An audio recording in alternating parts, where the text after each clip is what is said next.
Chapter 6. Showing the witty correspondence between friends and the dismissal of a tedious gentleman. Carrie had one aim: find a seat where she could shoot the writers, and she ate a quick dinner with that goal. Strategic solo dining in the Lido buffet had its payoff, while the rest of the ship navigated the treacherous waters of assigned seating and polite dinner conversation. Carrie was already settled, fifth row centre, smugly digesting surprisingly good sushi. Mission accomplished. She was a tactical genius of social avoidance. The Royal Court Theatre, all plush velvet and brass, was trying its best to be grand, but Carrie saw it for what it was: an elegant trap. She pulled out her Leica, holding it ready on her lap. With it, she wasn't lonely. She was working. The price of her efficiency: watching the theatre fill with couples who moved in that synchronized way that only came from decades of practice. Is this seat taken?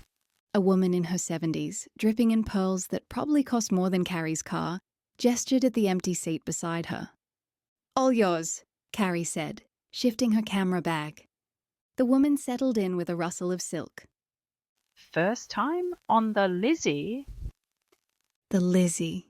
Christ. First time on any Cunard ship, actually. Oh, how marvellous, you're in for such a treat. The literary festival is always a highlight. My Harold and I never miss it.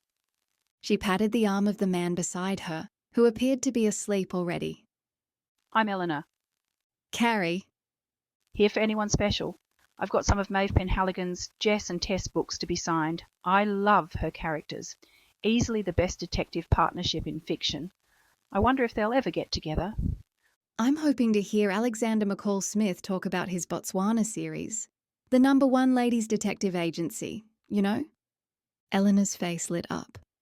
Oh, I do hope Sandy is on good form tonight. Last year he told a story about a wombat that made my Harold cry with laughter. Harold adores a good wombat story. The theatre was filling rapidly now, the soft murmur of conversation rising from a demographic of silver hair and sensible cruise wear. Carrie pulled out her Leica, adjusting the settings for the low light. Through the lens, the scene transformed into something timeless. Expectant faces, the empty stage with its row of chairs, the way the lights caught the gilt edges of the private boxes. It was a study in anticipation. Click. The lights dimmed slightly, and a man in a natty suit took the stage. Good evening, and welcome aboard the Queen Elizabeth. His voice was warm, cultured. I'm Nick Mackenzie, and I have the absolute pleasure of being your festival chair. A wave of polite applause washed through the velvet darkness. One by one, the authors filed onto the stage. Mentally, Carrie framed them up. It was a poor composition, all bunched at one end, a visual muddle. Then Alexander McCall Smith walked out and the frame found its subject. He naturally pulled focus, his easy charm a kind of gravity the others orbited. Last to take his seat was a man in a sensible tweed jacket. A jolt of unwelcome recognition shot through her. Tweed jacket. The tosser from the morning. Nick worked his way down the line.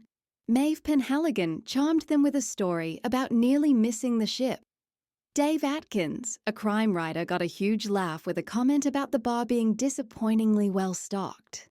Then it was Alexander McCall Smith's turn. He stood slowly, his face catching a warm golden spill from the stage lights. It was a portrait photographer's dream, that light.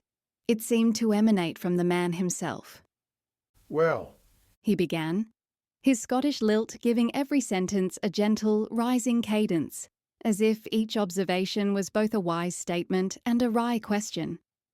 "I must say it's lovely to be back. I was sitting in a cafe in Melbourne last year, and I overheard a conversation between two women. One was describing a disastrous dinner party where everything had gone wrong. In Britain, this would have been a tragedy. But this Australian woman, she was laughing so hard she could barely get the words out. And her friend said, and I'll never forget this, 'Sounds like a bloody good story, mate. You should write that down.'" The rustling and coughing in the theatre had vanished. Carrie could feel the collective lean-in of the audience, the air suddenly still and filled with nothing but his voice. Carrie felt herself grinning. And that, I think, is what I love about Australia. You understand that life's disasters are just stories waiting to be told. There's a particular sort of kindness one finds under the big Australian sky, a quiet understanding that we are all just doing our best with the sunshine and the flies. He sat down, and the theatre erupted in applause, a genuine wave of warmth and affection that felt entirely different from the polite clapping before. Eleanor was actually dabbing at her eyes. Oh, he's marvellous, isn't he? Nick returned to the microphone. And finally, our historian and chronicler of Jane Austen, Crispin Shrike. The applause was polite but noticeably less enthusiastic. Tweed jacket, Crispin, stood with care. He stepped to the microphone as if it might bite him. Always a hard act to follow, Sandy. He nodded at McCall Smith, adjusting his non-existent tie. Good evening, Australia. His voice carried that same confident authority she'd heard this morning at the harbour, though now it had the polished resonance of a man comfortable behind a lectern. My approach to literary history is, I suppose, rather unfashionable these days. One must, that is to say, I believe one really ought to get the facts right. All of them, even the terribly inconvenient ones that don't quite, fit the narrative you'd perhaps prefer to tell. A few chuckles from the audience. He had their attention now. The novelist's imagination is a necessary tool, certainly. He continued, his hand fluttering in a vague gesture.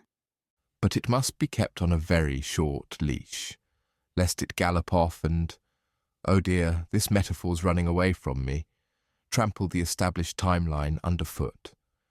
Rather like a well-bred hunting dog, really, useful when properly trained, catastrophic when left to its own devices.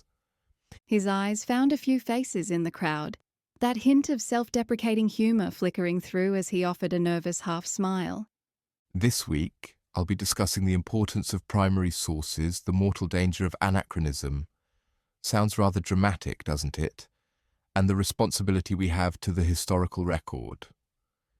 He gripped the sides of the lectern, his knuckles showing white for just a second.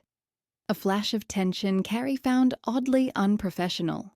He seemed to realise it himself, relaxing his hands and adding with renewed conviction, though his voice quavered slightly. We owe them accuracy, you see. The people who lived these lives, we owe them, well, nothing less will do. Nothing at all. He looked around the audience one more time, just as Carrie shot him. She lowered her camera, their eyes met, and his eyebrows lifted. He sat down to a smattering of applause that felt more obligatory than enthusiastic. Carrie didn't bother. He stepped in front of my camera for the last time. File under. Academic. Background noise. Delete. Nick wrapped up the session, reminding everyone about the next day's program. We start with Alexander's talk on the Blessed Ordinary, followed by Maeve on bringing history to life. And I can promise you Maeve's approach is rather different. That got a laugh. Carrie saw Crispin's jaw tighten. Good. Maybe he'll realise he just bored the hell out of the audience. The crowd began to disperse. Eleanor turned to her. Are you a fan of the old photographs? That chap is giving a talk on the Victorians. I always think they look so dreadfully serious, don't you? As if they knew their plumbing was ghastly. Carrie forced a smile. I think I'll give that one a miss. Not really my thing. She made her way out into the grand atrium. The ship was truly at sea now, a self-contained world gliding through the darkness.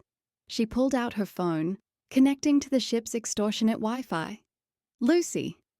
Found anything worth writing home about? Meet anyone devastating yet? Carrie. Alexander McCall Smith is a national treasure, and one complete dud who nearly put everyone to sleep talking about historical accuracy. Lucy. Ooh, the dud. How perfectly dreadful and therefore utterly fascinating. Bet he's hiding something scandalous under all that tedium. Carrie. He's about as secretly brilliant as a wet cardboard box. I met him this morning ashore. Prime British arsehole. Lucy. Ha! Classic. You do realize you've just invoked the most sacred rom-com law in existence. The universe is practically throwing confetti already. Carrie, it's telling me to avoid all his talks. Lucy.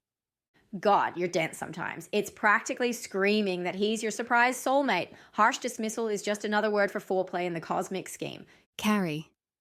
The only surprise would be if he manages to stay awake during his own talks. Lucy.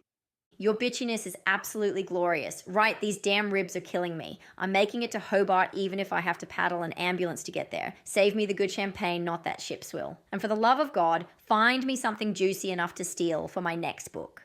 Carrie. Will do. Rest up, love you. Lucy.